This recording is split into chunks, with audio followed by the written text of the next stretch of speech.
Les semaines ont passé, les expériences des différentes prises se sont faites. Donc ça a commencé par un trait de speed, ensuite ça s'est fait par un carton avec une personne qui avait jamais pris aussi ce genre de drogue. Et puis petit à petit, je pense que la drogue a fait son nid.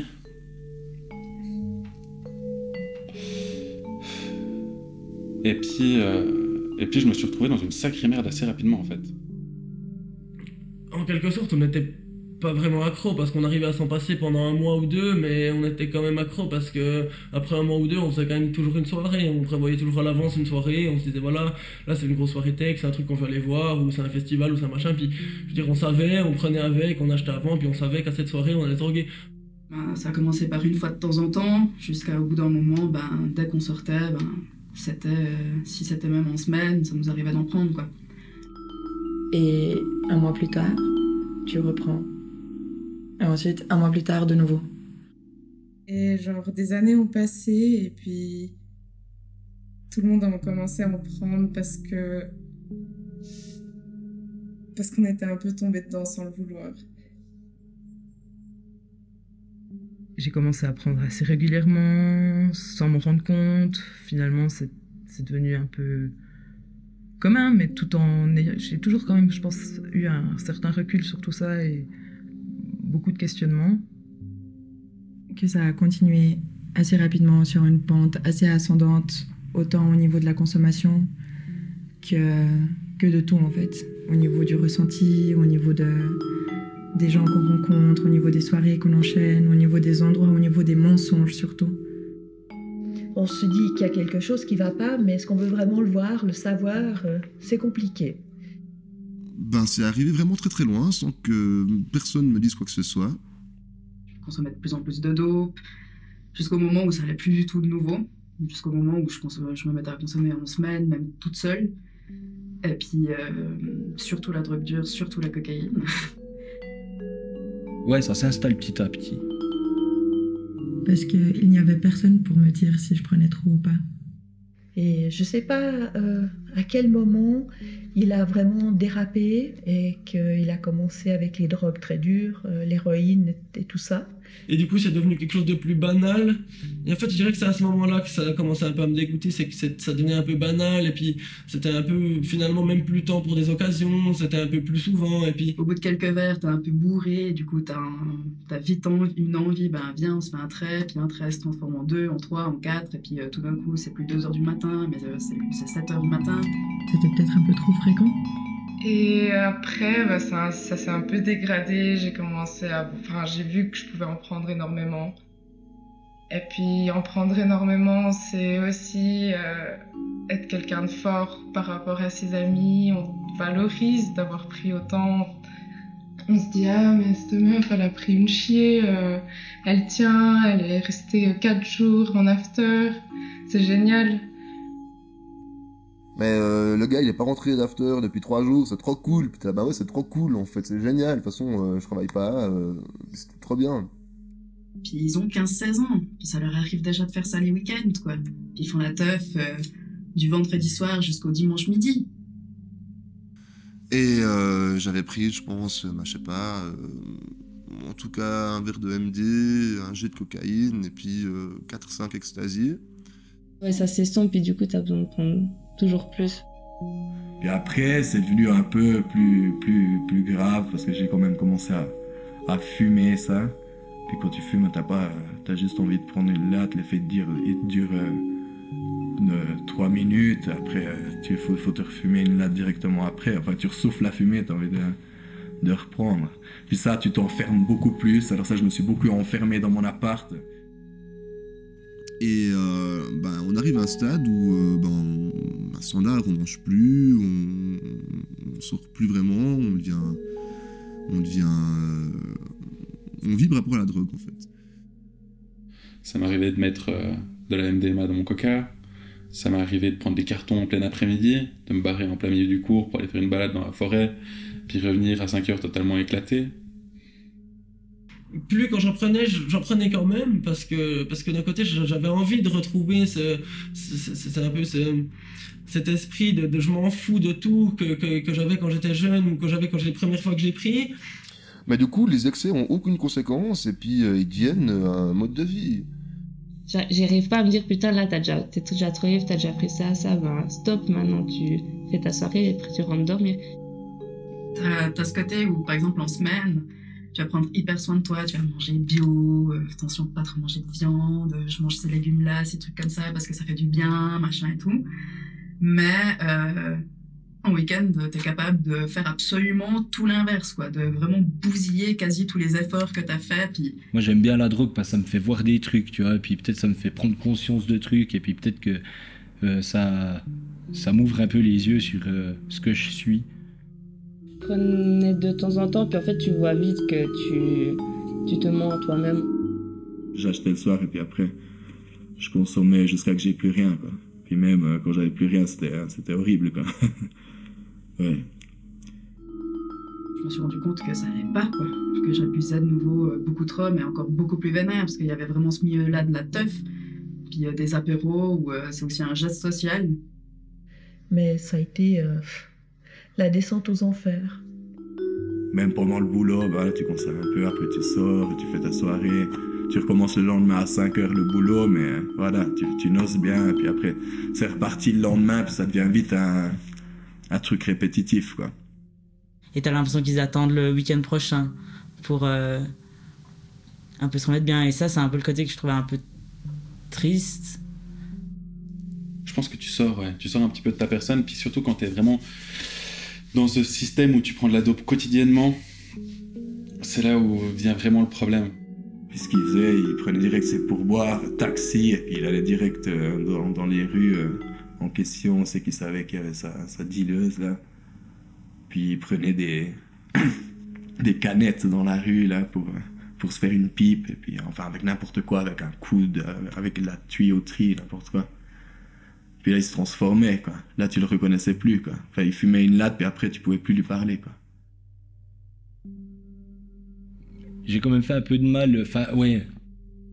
De la drogue, j'en vendais, tu vois, à un moment, tu vois. Je me mets aussi face au fait que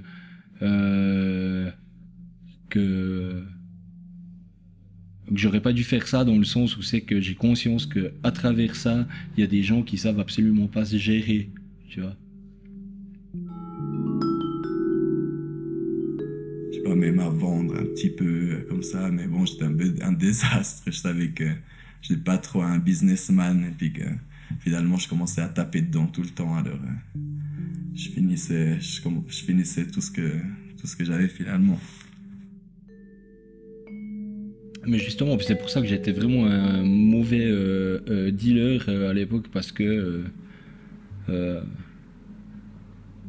quand je vendais, tu sais, j'aime les gens, sincèrement, tu vois, genre les gens qui m'entourent, tu vois, je les aime bien. Puis quand j'avais des extras à 12 balles, ben, je les faisais 15 balles parce que c'était des potes, tu vois, j'aurais dû les faire 20 balles normalement si je voulais être sensé comme gars, mais je suis pas sensé, tu vois,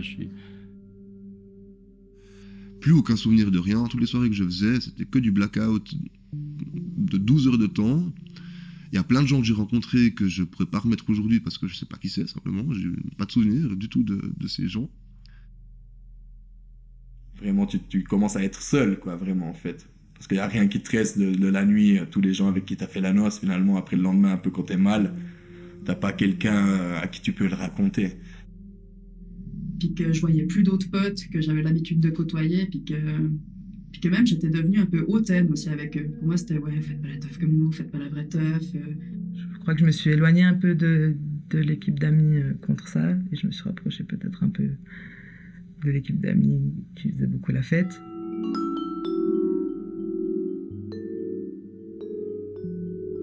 Du coup, pour moi, plus la fête était trash, plus le moment était intéressant, parce que je savais que j'allais voir des gens qui en avaient, qui en consommaient, et du coup qui avaient un peu la même dynamique que moi. C'est là que j'ai eu l'impression de faire partie d'un semblant de famille qui finalement était vraiment que dirigé par la drogue. Ouais, je me suis vue plusieurs fois genre parler à des gens par intérêt parce que je savais qu'ils consomment et puis que peut-être qu'ils allaient me proposer, mais ça c'est genre vraiment un truc que quand je me regarde moi-même faire ça, je me dis non mais ouais, c'est con, genre. En agissant comme ça, j'ai pas réalisé qu'en fait, toutes les personnes que je voyais, c'était des gens qui s'amusaient de moi parce que c'était drôle de me voir en soirée, puis que j'en distribuais aussi pas mal, et du coup c'était chouette. Et pour moi c'était super parce que il y avait toujours du monde autour de moi. Dès que je sortais du travail, il y avait forcément une fête à quelque part. Si on n'avait pas, c'est moi qui la faisais. C'est fascinant dans le fond, comme si on est hors de ce champ-là, on a assez peu de sollicitations. Et combien ces gens-là disent, mais j'arrive dans une soirée, tout le monde se fait sa ligne, comme on boit un verre dans un autre, et puis que à ce moment-là, effectivement, si on a envie de changer, c'est compliqué. Alors je me suis cassé en Argentine un peu avec ce bagage, et puis finalement où que t'ailles, tu peux pas te cacher, quoi. Les problèmes que t'as, ils te suivent un peu partout. Finalement, j'ai changé de ville, j'ai rencontré de nouvelles personnes, et bien sûr, de nouveau, le même cycle commence. Et puis voilà, c'était un peu tout le temps ce cycle-là, quoi. Je connaissais de nouveaux gens, mais tout le temps les nouveaux gens que je connaissais, mais ils étaient toujours dans ce même délire. Et puis c'est ça qui est un peu fou, c'est que j'avais l'impression que j'arrivais qu'à apprécier des gens un peu comme ça, même sans savoir qu'ils consommaient au départ. Je pense que j'ai quand même une addiction, mais que je veux pas me l'admettre.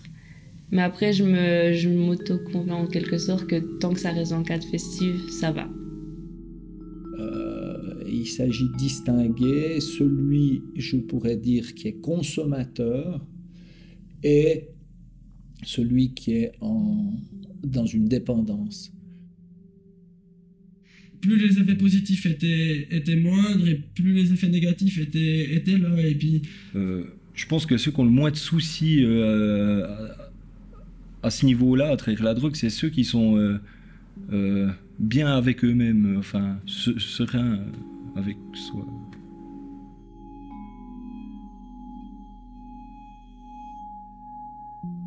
Je finissais le boulot, j'allais voir le dealer, et puis après je courais jusqu'à chez moi avec l'angoisse, tout le temps direct envie d'aller chier quand t'arrives à la maison. Avec l'angoisse, là, je sais pas comment c'est possible. C'est ça, comme ça, c'est physique, quoi. Et puis j'arrivais chez moi, et puis je faisais ça, je me préparais ça, je me cuisinais ça, et puis je fumais ça toute la nuit. Même quitte à aller le lendemain au boulot, sans avoir rien dormi, dans des états pas possibles, horribles. Il y a certaines substances où effectivement cette limite entre l'addiction et la consommation est beaucoup plus ténue, hein, et qu'on tombe peut-être plus facilement dans une dépendance, même si on est un consommateur occasionnel. Tu choisis pas, tu te lèves pas un matin en te disant tiens, je vais devenir accro à quelque chose. Tu tombes là-dedans. Et puis ça devrait pas être autant pointé du doigt. On n'est pas tous égaux face à ça, face à la dépendance. J'en parlais plutôt assez librement, mais surtout la rigolade, parce que voilà, c'est rigolo de se défoncer, du coup on en parle. Je le cachais même pas trop, en fait, c'était un peu comme un appel, je sais pas si c'est un appel au secours, ou je sais pas quoi, tu vois. Ou bien juste que je demandais qu'on me foute peut-être une claque, une fessée ou quelque chose pour me remettre en place, peut-être. En tant que le père ou la mère, on n'a pas le même statut d'un docteur, d'un psychiatre, psychologue, ou ces gens-là. On a une autre vision, et puis on est obligé d'accepter. Autant toi, vu que c'est un petit peu ton habitude, tu te sens pas nécessairement dans l'interdit et puis dans l'illégalité, tout ça, mais socialement c'est quand même quelque chose dont tu vas volontairement pas parler pour pas ternir ton image ou ta réputation. Rien que je mens à des potes, genre oh putain t'as déjà repris des trucs hier, bah je dis non, ou des trucs comme ça. Et puis les années passent, alors il y a des périodes de rémission, des périodes où il était avec des copines, où on avait l'impression qu'il était rentré dans dans le rang, et puis tout d'un coup, quelque chose qui n'allait pas, ça recommençait. Et puis en fait, je pense que la drogue, pour lui, c'était une réponse. Il ne me parlait pas de drogue dure, vraiment. Il disait qu'il prenait des traitements, qu'il soignait, qu'il arrêtait, qu'il avait trouvé une solution. Je crois que c'est la méthadone, des choses comme ça.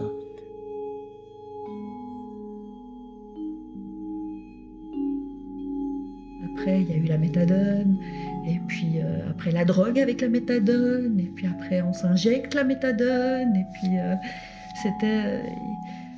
c'était tout.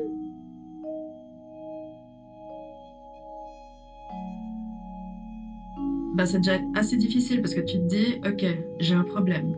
Donc tu dois déjà passer par la phase de réussir à te l'avouer à toi et de l'accepter quand même un petit peu que c'est une maladie. Que c'est une maladie, tu tombes addict de quelque chose, comme quand, je veux dire, si tout d'un coup tu tombes en dépression, c'est la même chose, c'est une maladie.